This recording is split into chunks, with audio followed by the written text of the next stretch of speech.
High there, welcome back to my channel. আজকের ভিডিওতে আমি এই সুন্দর হাতার ডিজাইনের টিউটোরিয়ালটা দেখাবো। তাহলে চলো টিউটোরিয়ালটা শুরু করি। এখানে আমি ব্লাউজের ভেতরের কাপড় দিয়ে নর্মাল একটা গ্লাস হাতা কাট করে নিয়েছি, আর ব্লাউজ পিসটা থেকে ব্লাউজ পিসের পার্টটাকে আলাদা করে নিয়েছি, নিয়ে এই হাতার নিচের দিকের মাপে কাট করে নিয়েছি। আর এই পাড়ের ওপরে যেটুকু অংশ ফাঁকা আছে এটাতে কুঁচির জন্য কাপড় কাট করতে হবে। তো এই ফাঁকা অংশের ঝুলটাকে মেপে নিয়ে তার সাথে 1 ইঞ্চ যোগ করে নিতে হবে কুঁচির কাপড়ের ঝুলের জন্য। আমার এখানে ফাঁকা অংশের ঝুলের মেজারমেন্ট ছিল 5.5 ইঞ্চ, তো আমি তার সাথে 1 ইঞ্চ যোগ করে নিয়ে কুঁচির কাপড়ের ঝুলের জন্য নিয়েছি 6.5 ইঞ্চ। এবার এই কুঁচির কাপড়ের চওড়ার দিকের মেজারমেন্টটা সিলেক্ট করতে হবে এই হাতার কাপড়ের চওড়ার দিকের মেজারমেন্ট যতটা আছে তার ঠিক ডাবল। তার মানে ভেতরের কাপড়টা 1 ভাঁজ করে নিয়ে যতটা আছে কুঁচির কাপড়টা 2 ভাঁজ করে নিয়ে ততটা হতে হবে। তো আমি এখানে ভেতরের কাপড়ের চওড়ার দিকের ডাবল মাপে কুঁচির কাপড়ের চওড়ার দিকটা কাট করে নিয়েছি। এবার স্টিচিংয়ে চলে আসবো। প্রথমে কুঁচির কাপড়টা রেডি করব। কুঁচির কাপড়টাকে এরকম 1 ভাঁজ করা অবস্থায় এটার মাঝখানে একটা মার্কিং করে নেব। এটার নিচের দিকে একটা মার্কিং করব আর ওপরের দিকেও একটা মার্কিং করব। তাহলে মাঝখানটাতে মার্কিং করে নিলাম। এবার এই মাঝখানের মার্কিংটা থেকে 2 ইঞ্চ ডিস্টেন্স রেখে একটা করে মার্কিং করে নেব। এইভাবে একটা সাইডে মোট 4টে মার্কিং করব। একইভাবে আরও একটা সাইডেও 2 ইঞ্চ ডিস্টেন্স রেখে একটা করে মার্কিং করে নেব। এই সাইডেও মোট 4টে মার্কিং করব। তাহলে 2 সাইডে 4টে করে আর মাঝখানে একটা, টোটাল 9টা মার্কিং করলাম।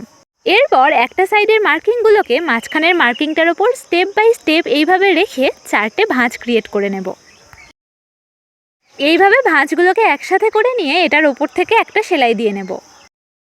তাহলে একটা সাইডের ভাঁজগুলো রেডি হলো। সেম প্রসেসে আরও একটা সাইডের ভাঁজগুলোকেও রেডি করে নেব।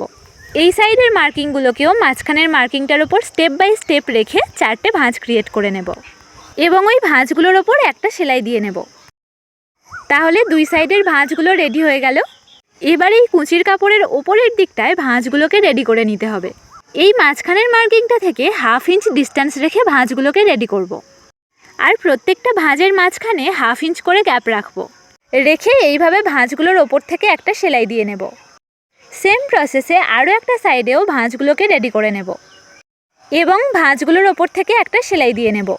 ভাঁজগুলোর ওপর দিকটাও রেডি করে নিলাম। এবার হাতার কাপড়ের পাড়টাকে নিয়ে এই ভাঁজ দেওয়া কাপড়ের সাথে জুড়ে নিতে হবে। তো পাড়টাকে এইভাবে 1 ভাঁজ করে নিয়ে মাঝখানে ছোট্ট একটা কাটিং করে দেব।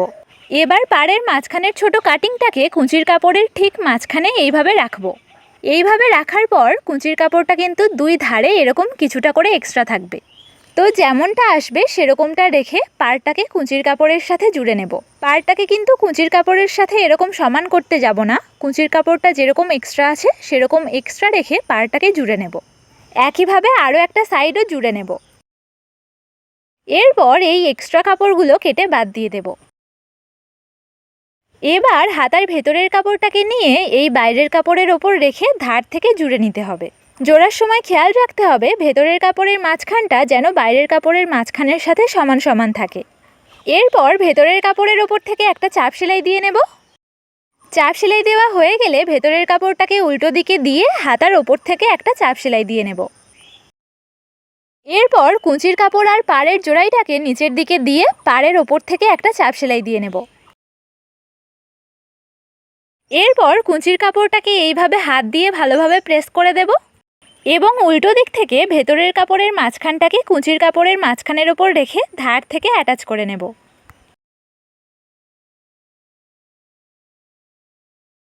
অ্যাটাচ করা হয়ে গেলে সহজ দিক থেকে একবার চেক করে নেব ঠিকঠাক হয়েছে কিনা।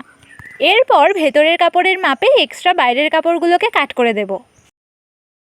এবার এই ভাঁজগুলোর মাঝখানে একটা ফ্যাব্রিক বাটন বসাতে হবে। ফ্যাব্রিক বাটন বানানোর জন্য একটা 4 কোনা কাপড় আর একটা ছোট বাটন নিয়ে নিয়েছি। এবার এই বাটনটাকে 4 কোনা কাপড়ের মাঝখানটাতে রেখে বাটনের 4 ধারটা রান সেলাই দিয়ে নেব। এরপর এই সুতোটাকে টেনে বাটনের 4 দিকটা টাইট করে নেব। এরপর সুতোটাকে বাটনের 4 দিকটাতে ভালোভাবে পেঁচিয়ে নিয়ে একটা গিট দিয়ে নেব। এরপর এই এক্সট্রা কাপড়টাকে কেটে বাদ দিয়ে দেব। তাহলে আমার ফ্যাব্রিক বাটনটা রেডি হয়ে গেল। এবার এটাকে এই ভাঁজগুলোর মাঝখানটাতে বসিয়ে নেব। বাটনের উল্টো দিকে একটা স্টিচ দেব আর হাতার কাপড়ের উপরে একটা স্টিচ দেব। এইভাবে করে বাটনের 4 দিকটা ভালোভাবে সেলাই করে নেব। এরপর ভালোভাবে একটা গিট দিয়ে সুতোটাকে কাট করে নেব। ফ্যাব্রিক বাটনটা অ্যাটাচ করা হয়ে গেল। তাহলে আমার হাতার ডিজাইনটা এখন পুরোপুরি রেডি। আজকের ভিডিওটা কেমন লাগলো কমেন্ট করে অবশ্যই জানাও, আর নতুন নতুন ভিডিও পেতে চ্যানেলটাকে সাবস্ক্রাইব করে দাও। তাহলে দেখা হচ্ছে নেক্সট ভিডিওতে।